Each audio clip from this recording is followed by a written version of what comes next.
Praise the Lord.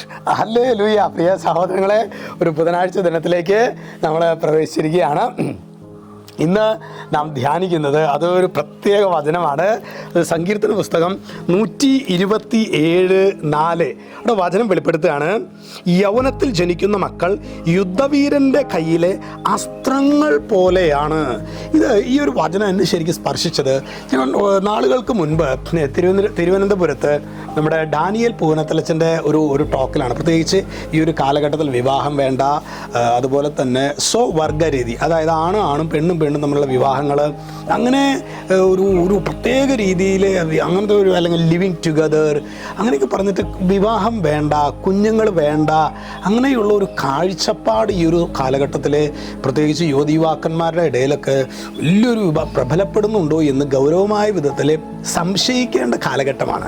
അപ്പോൾ അതുകൊണ്ട് തന്നെ അതിൽ വചനം എത്ര സ്പഷ്ടമായിട്ടാണ് പറയുന്നത്, യൗവനത്തിൽ ജനിക്കുന്ന മക്കൾ യുദ്ധവീരൻ്റെ കയ്യിലെ അസ്ത്രങ്ങൾ പോലെയാണ്. അതായത് ഇച്ചിരിയൊക്കെ മധ്യവയസ്ക ആ ഒരു ഇതിലേക്കൊക്കെ ഒരു 35-40 ആവണോടുകൂടി ജനിക്കുന്ന പിള്ളേർക്കൊക്കെ അതിൻ്റേതായ, നമുക്കറിയാലോ അല്ലേ, അതിൻ്റേതായ ബുദ്ധിമുട്ടുകളും ബാലാരിഷ്ടതകളും അവർക്കുണ്ടാകും. അതായത് ഒന്നാമത്തെ കുഞ്ഞെന്ന് പറയുന്നത് 30 കഴിഞ്ഞിട്ടല്ല ഒന്നാമത്തെ കുഞ്ഞ്. ഞാൻ പറയുന്നത് ഇതിലൊക്കെ എക്സെപ്ഷൻ ഉണ്ടെന്ന് നമുക്കറിയാം. ചിലർക്ക് വർഷങ്ങൾ കഴിഞ്ഞിട്ട് കാത്തിരിപ്പിന് ശേഷമൊക്കെ കുഞ്ഞുങ്ങളെ നൽകുന്നുണ്ട്. അതല്ല അച്ഛനോട് ഉദ്ദേശിക്കുന്നത്. അതായത് ദൈവം കുഞ്ഞുങ്ങളെ നൽകാൻ റെഡിയായിട്ട് ഞങ്ങൾക്ക് ഇപ്പോഴൊന്നും വേണ്ട, കല്യാണം വേണ്ട, കുഞ്ഞുങ്ങൾ വേണ്ട എന്ന് പറയുന്ന അതൊരു പൈശാചിക നിലപാട് പോലെ കുറ്റകരമാണ്. അത് വചനം, അതിനെന്താ പറയുക, വചനമാണ് പറയുന്നത് യൗവനത്തിൽ ജനിക്കുന്ന മക്കൾ യുദ്ധവീരൻ്റെ കയ്യിലെ അസ്ത്രങ്ങൾ പോലെയാണ്. നമ്മളുടെ മക്കൾക്കൊക്കെ അങ്ങനെ ഒരു ചില ടെൻഡൻസികളുണ്ടെങ്കിൽ ഈ ഒരു ആശീർവാദ വേളയിൽ നമുക്ക് പ്രാർത്ഥിക്കാം.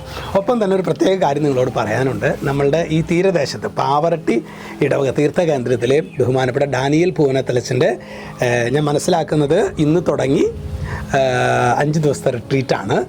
സാധിക്കുന്നവരെല്ലാം ഈ ഒരു കാലഘട്ടത്തിൽ വചനം വളരെ വ്യക്തമായും കൃത്യമായും പഠിപ്പിക്കുന്നതിൽ ഡാനിയേലച്ചനെ കർത്താവ് ഉപയോഗിക്കുന്ന രീതി വളരെ വ്യത്യസ്തമാണ്. അപ്പോൾ അതുകൊണ്ട് തന്നെ ഇവിടെ സാധിക്കുന്നവരൊക്കെ സായാഹ്നങ്ങളിൽ ഒരു 6 മണിയോട് കൂടിയൊക്കെ എത്തിക്കഴിഞ്ഞാൽ അച്ഛൻ്റെ ശുശ്രൂഷകളിൽ പങ്കെടുത്ത് വൈകിട്ട് 9 മണിയോട് കൂടിയൊക്കെ തീരാൻ സാധ്യതയുണ്ട്. അപ്പോൾ നമ്മൾ സാധിക്കുന്നവരൊക്കെ ആ ഒരു ശുശ്രൂഷയിൽ പങ്കെടുത്താൽ അത് വലിയൊരു അനുഗ്രഹത്തിന് വചനം അനുഗ്രഹമായി പെയ്തിറങ്ങാനായിട്ട് നമ്മൾ ഏതെങ്കിലുമൊക്കെ ചില ഭൗതികമായ കാര്യങ്ങൾക്ക് വേണ്ടി ആയിരിക്കരുത് പ്രിയ ദൈവമക്കളെ നമ്മൾ ധ്യാനം കൂടുന്ന വചനം. യേശുവിനെ അറിയുക എന്നതാണ് അനുഗ്രഹം. യേശുവിനെ വേണ്ട വിധത്തിൽ അറിയാത്തതാണ് നമ്മുടെ ശാപം. അപ്പോൾ അതുകൊണ്ട് തന്നെ ഈ ഒരു റിട്രീറ്റിൽ സാധിക്കുന്ന നമ്മുടെ ഈ ഭാഗത്ത് അടുത്തുള്ളവരൊക്കെ ആണെങ്കിൽ തീർച്ചയായിട്ടും അതിൽ പങ്കെടുക്കണം. വചനം ഒന്നുകൂടി ഓർമ്മിപ്പിക്കുകയാണ്. യൗവനത്തിൽ ജനിക്കുന്ന മക്കൾ യുദ്ധവീരൻ്റെ കയ്യിലെ അസ്ത്രങ്ങൾ പോലെയാണ്. ദൈവമേ, ഞങ്ങളുടെ യുവാക്കന്മാർക്ക് യൗവനത്തിൽ വിവാഹം കഴിക്കുവാൻ, യൗവനത്തിൽ കുഞ്ഞുങ്ങളുണ്ടാകുവാൻ കർത്താവേദനായിട്ടുള്ള കൃപാവരം നൽകണമേ. സ്വാർത്ഥതയും അതുപോലെ തന്നെ തെറ്റായ ബോധ്യങ്ങളും പിശാച് നൽകുന്ന തെറ്റായ ഉപദേശങ്ങളും ദൂരീകരിക്കുവാൻ ഇവരെ സഹായിക്കണമേ. രക്ഷിതാവായ യേശുക്രിസ്തുവിൻ്റെ നാമത്തിൽ ആശീർവദിക്കുന്നു, ഇപ്പോഴും എപ്പോഴും എന്നേക്കും. ആമേൻ.